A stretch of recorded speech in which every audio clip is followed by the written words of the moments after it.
দেশের রাজনীতিতে নেমে এসেছে গভীর শোকের ছায়া। মারা গেছেন বাংলাদেশের প্রথম নারী প্রধানমন্ত্রী খালেদা জিয়া। 23 নভেম্বর ফুসফুসের সংক্রমণ থেকে শ্বাসকষ্ট নিয়ে হাসপাতালে ভর্তি হয়েছিলেন খালেদা জিয়া। এরপর দেখা দেয় নিউমোনিয়া। এর সঙ্গে ছিল কিডনি, লিভার, আর্থাইটিস ও ডায়াবেটিসের পুরনো সমস্যা।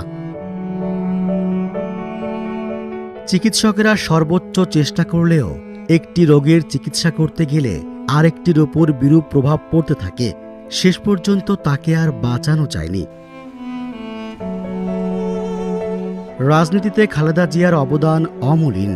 সংকটে নেতৃত্ব দেয়া, দেশের অগ্রগতির জন্য অবিরাম পরিশ্রম এবং সাধারণ মানুষের প্রতি সহমর্মিতার জন্য তিনি স্মরণীয় হয়ে থাকবেন। জুলাই গণঅভ্যুত্থানে ক্ষমতাচ্যুত আওয়ামী লীগ সরকার আমলে 2 মামলায় খালেদা জিয়াকে কারাদণ্ড দেওয়া হয়েছিল। 2 বছরের বেশি সময় তিনি কারাবন্দী ছিলেন। 2020 সালের 25 মার্চ তৎকালীন সরকার নির্বাহী আদেশে তার সাজা স্থগিত করে শর্ত সাপেক্ষে মুক্তি দেয়। এরপর 6 মাস পর আবেদনের পরিপ্রেক্ষিতে তার সাজা স্থগিত করে মুক্তির মেয়াদ বাড়াচ্ছিল সরকার, যদিও চিকিৎসার জন্য তাকে বিদেশ যেতে দেয়া হয়নি।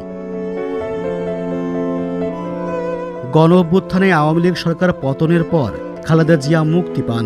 গত 8 জানুয়ারি চিকিৎসার জন্য যুক্তরাজ্যে যান তিনি। 4 মাস পর 6 মে দেশে ফেরেন।